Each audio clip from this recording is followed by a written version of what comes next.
Pour l'exercice 7, soit f de x égale x carré moins 1 sur la valeur absolue de x moins 1 si x est différent de 1 et f de 1 égale à 2.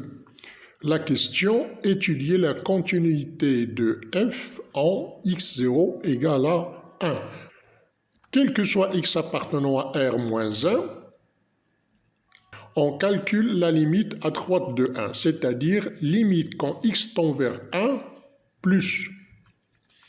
Limite quand x tend vers 1 plus de f de x, c'est égal à limite quand x tend vers 1 par valeur supérieure de x carré moins 1 sur x moins 1. Pourquoi? Parce que x est supérieur à 1 et valeur absolue de x moins 1, c'est x moins 1.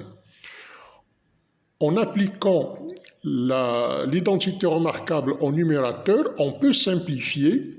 Donc x carré moins 1, c'est x moins 1 fois x plus 1. Je peux simplifier par x moins 1. Résultat, c'est la limite quand x tend vers 1 par valeur supérieure de x plus 1. Donc, c'est égal à 1 plus 1, c'est égal à 2. Et c'est bien f de 1. Donc, qu'est-ce qu'on peut dire? F est continu à droite de 1.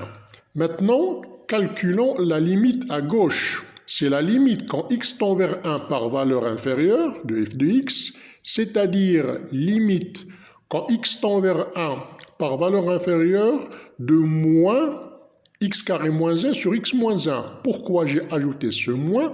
Parce que la valeur absolue de x moins 1, quand x est inférieur à 1, c'est moins x moins 1 entre parenthèses.